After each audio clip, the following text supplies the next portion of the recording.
Face होता है जिसका एक का नाम होता है सर्वलेट कॉन्फ़िग और दूसरे का नाम होता है सर्वलेट कंटेक्स्ट। अब ये दोनों का अपना अपना पर्पस है यूज करने का। अगर सपोज दैट आप किसी सर्वलेट को सर्वलेट वाली क्लास में कोई एक्सटर्नल इंफॉर्मेशन देना चाहते हो, एक्सटर्नल इंफॉर्मेशन कुछ भी हो सकता है। सपोज दैट तुम कंपनी का नाम देना चाहते हो, कंपनी का नाम हर सर्वलेट एप्लीकेशन के लिए क्या होगा, सेम होगा, हर बार तो चेंज होगा नहीं। तो अगर किसी एक पर्टिकुलर सर्वलेट के क्लास को कोई इंफॉर्मेशन आप देना चाहते हो तो इसके लिए हम सर्वलेट कॉन्फ़िग इंटरफेस का यूज करते हैं और उसका यूज करके हम एक्सएमएल फाइल के अंदर जो web.xml फाइल बनाते हैं उसके अंदर हम क्या करते हैं, कोई इंफॉर्मेशन शेयर कर देते हैं जिससे कि मुझे हार्ड कोड ना करना पड़े। क्योंकि अगर मैं क्लास में कुछ भी लिखूंगा तो वो तो हार्ड कोड हो जाएगा, लेकिन एक्सएमएल फाइल के अंदर मैं कुछ लिखूंगा तो वहां से वो गेट होगा। जब गेट होगा तो अगर इन फ्यूचर कंपनी का नाम कुछ अपडेट करना हो तो मुझे पूरे प्रोग्राम में चेंज ना करके केवल और केवल कहाँ चेंज कर दूंगा, केवल एक्सएमएल फाइल में चेंज कर दूंगा, जिससे मेरा काम आसान हो जाएगा। तो अगर एक सर्वलेट को एक इंफॉर्मेशन शेयर करना है सिंगल सर्वलेट को तो उसके लिए हम सर्वलेट कॉन्फ़िग का यूज करते हैं। अगर मान लो हमारे पास मल्टीपल सर्वलेट की क्लास है और मल्टीपल सर्वलेट क्लास को एक इंफॉर्मेशन कोई शेयर करना है तो इसके लिए हम सर्वलेट कंटेक्स्ट का यूज करते हैं। सिंगल क्लास सिंगल इंफॉर्मेशन, उसके लिए सर्वलेट कॉन्फ़िग का यूज करते हैं। मल्टीपल क्लास सिंगल इंफॉर्मेशन, अगर मल्टीपल क्लास को सिंगल इंफॉर्मेशन शेयर करना है तो इसके लिए हम सर्वलेट कंटेक्स्ट इंटरफेस का यूज करते हैं। अब कैसे यूज करते हैं ये देख लो। An object of servlet config is created by the web container for each servlet. This object can be used to get configuration information from the web.xml file. If the configuration information is modified from the web.xml file, we don't need to change the servlet. So it is easier to manage the web application if any specific content is modified from time to time. आसान हो जाएगा, जब मन करे तब XML file में change कर दो और आपके पूरे प्रोग्राम में वो डेटा क्या हो जाएगा, चेंज हो जाएगा। इसके अंदर कुछ मेथड है, get init parameter, get init parameter name, get servlet name, get servlet context. चलो तुम लोग को मैं एक करके दिखाता हूं। तो इसमें एक लॉगिन सर्वलेट नाम का ऑलरेडी बना हुआ है। एक काम और करता हूं मैं, एक ही रहने दो या एक और बना लो क्लास। न्यू में चले जाओ, यहाँ पे सर्वलेट और इसका नाम रख लो डेमो सर्वलेट। क्या हमने दो बना रखा है, ये तामझाम हटा दो।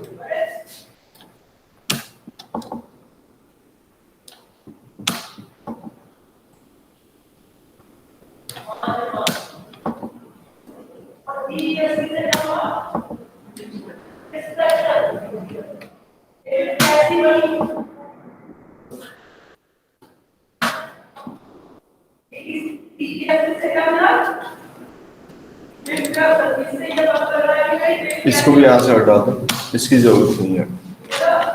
अब मुझे क्या करना है, वेब आइनफ के अंदर जाना, राइट क्लिक करना, न्यू में जाना, अदर में जाना, एक्सएमएल फाइल, इसके अंदर लिखना web.xml फाइल।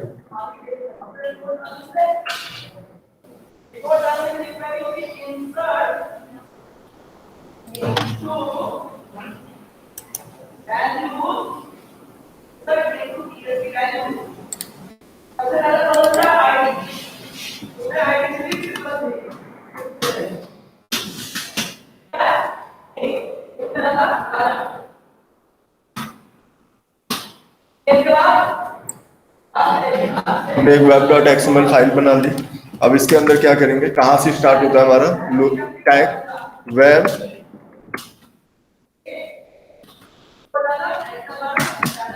वेब के नाम से टैग स्टार्ट होता है। पहला टैग क्या रहेगा, सर्वलेट।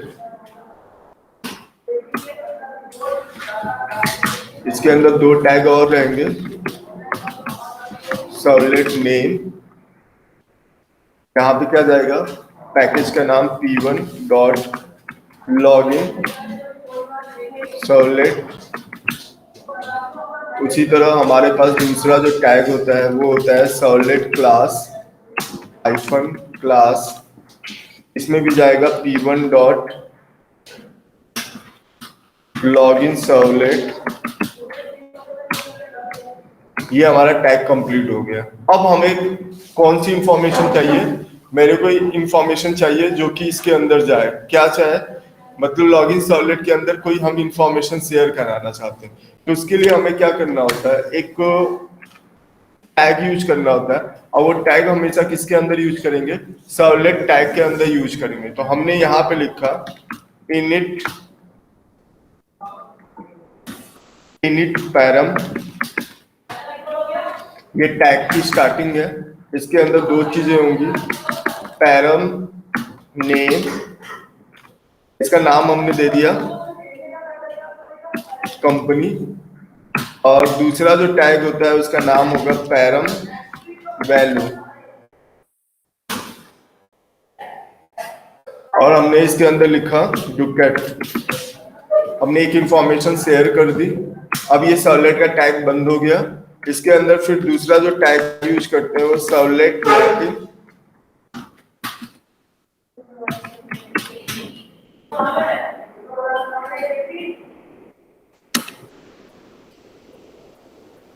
ये हमने सर्वलेट मैपिंग नाम का टैग यूज कर लिया। इसके अंदर जो पहला टैग होता है उसका नाम होता है सर्वलेट नेम। इसके अंदर हम देंगे p1 डॉट लॉगिन सर्वलेट। और अगला जो हमारा टैग होता है वो होता है url हाइफन पैटर्न। और यहाँ पे हम देते हैं स्लैश। अब जो भी तुम्हें देना है, हमने लॉगिन दे दिया तो लॉगिन के नाम से होगा। एक तो रहा ये कंप्लीट, एक सर्वलेट के क्लास के लिए हमने इतना बनाया। अब एक दूसरा सर्वलेट भी है, तो यही सेम चीज उसके साथ भी बनेगा। क्या हट जाएगा? ये हमारा इनिट का पैरम हट जाएगा, इसको हम नहीं लगाएंगे।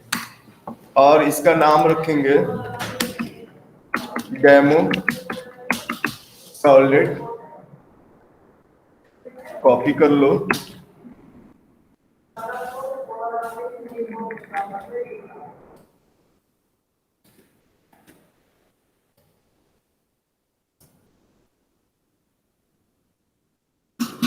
दे दो डेमो। ये हमने इंफॉर्मेशन इसके साथ शेयर किया, क्योंकि सर्वलेट कॉन्फ़िग हमेशा एक सर्वलेट को इंफॉर्मेशन देता है, दूसरे सर्वलेट वाले क्लास को इंफॉर्मेशन नहीं दे सकता, क्योंकि वो केवल सिंगल क्लास के लिए बना है। अब हम क्या करते हैं, पहले जाते हैं लॉगिन सर्वलेट के अंदर, और लॉगिन सर्वलेट के अंदर जाके काम करते हैं। हमने यहाँ पे लिखा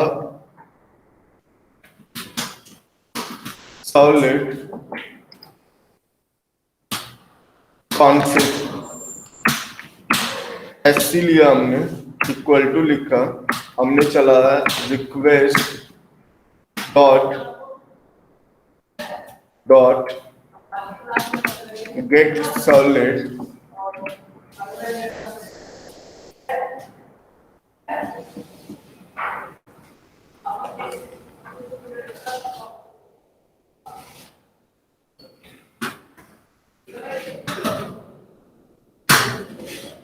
हमने इसके अंदर एक गेट सर्वलेट कॉन्फ़िग नाम का मेथड होता है वो चलाया। ये क्या रिटर्न करेगा? सर्वलेट कॉन्फ़िग को इंप्लीमेंट करने वाले क्लास का ऑब्जेक्ट रिटर्न करेगा। और हमने एक स्ट्रिंग टाइप का वैल्यू वहां पे ले रखा है, तो हमने कंपनी लिया, इक्वल टू लिखा, और हमने sc dot gate init parameter डाला, और इसका नाम डाला। नाम वहां पे क्या डाल रखा है हमने? कंपनी के नाम से डाल रखा है। तो कंपनी नाम से हम गेट कर लेंगे सेमीकोलन, और उसके बाद यहीं पे आउट डॉट प्रिंट एलन कर लो, आउट डॉट प्रिंट, और उसको प्रिंट करा दो। किसको? तो कंपनी को प्रिंट करा दो। ये सेव किया हमने। तो यही इंफॉर्मेशन हमने लिया, और यही इंफॉर्मेशन हम क्या करते हैं, डेमो के अंदर डाल देते हैं। अब इसके लिए हमें क्या करना पड़ेगा, हमने ये वाली लाइन डाल दी, आउट डॉट प्रिंट नहीं मिल रहा है तो एक काम करो, प्रिंट राइटर, प्रिंट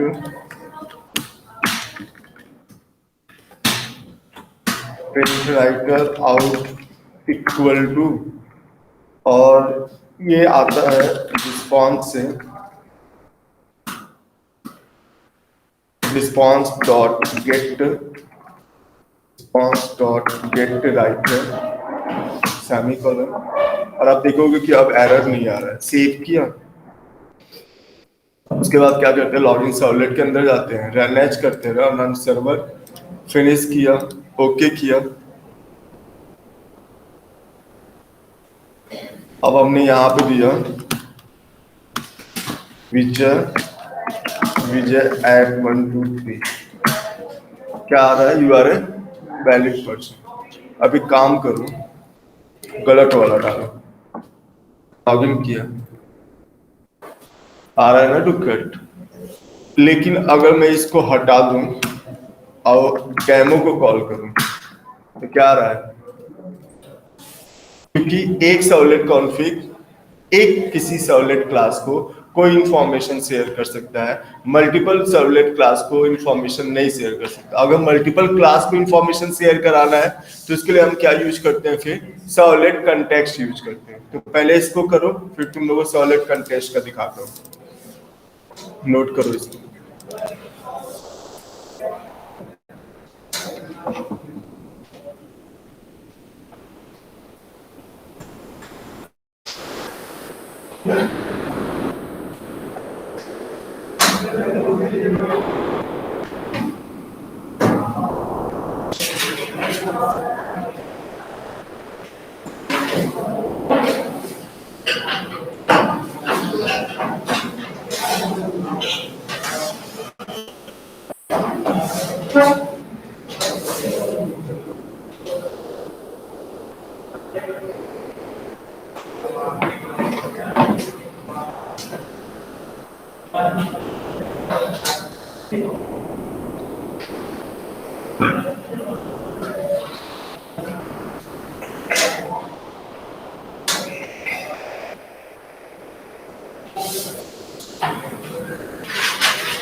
इतना लाइन ऐड कर लो ना, ये वाली लाइन ऐड कर लो, पूरा लिखने की जरूरत ही नहीं है, बस यही लाइन तो ऐड किया है मैंने, और उसके बाद वेब डॉट एक्सएमएल वाला पूरा लिख लेना, हो जाएगा।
हो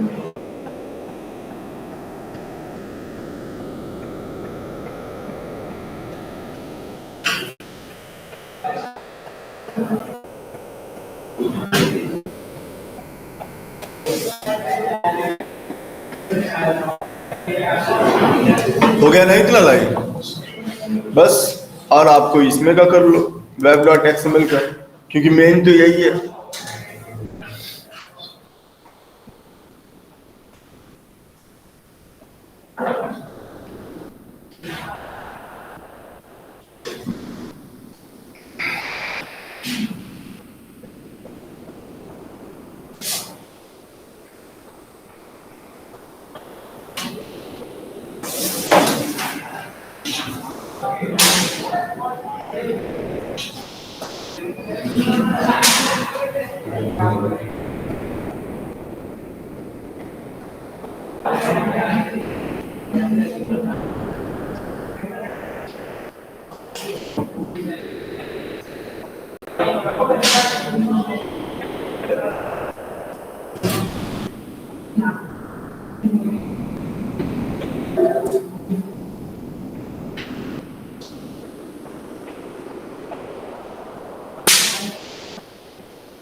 अब आपका बचा सॉलिड कंटेक्स्ट।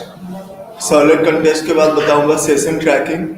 सेशन ट्रैक करना मतलब अगर कोई बंदा आपके वेबसाइट को यूज कर रहा है तो लॉगिन करके यूज कर रहा है कि नहीं यूज कर रहा है, ऑथराइज पर्सन है कि नहीं पर्सन है, कितने देर तक, वो सारी इंफॉर्मेशन आप क्या कर सकते हो सेशन के थ्रू ट्रैक कर सकते हो। तो वो बताऊंगा। सेशन को ट्रैक करने के तीन तरीके हैं, तीनों का मैं करके बता दूंगा। फिर एक दो और प्रोग्राम बचेगा, अभी और है प्रोग्राम लेके, ठीक है, तो अभी चलेगा। एक और मेथड होता है एक पेज से दूसरे पेज पे जाने के लिए, उसका नाम होता है रिस्पॉन्स का मेथड होता है, उसका नाम होता है सेंड रीडायरेक्ट, ठीक है। लेकिन रिक्वायर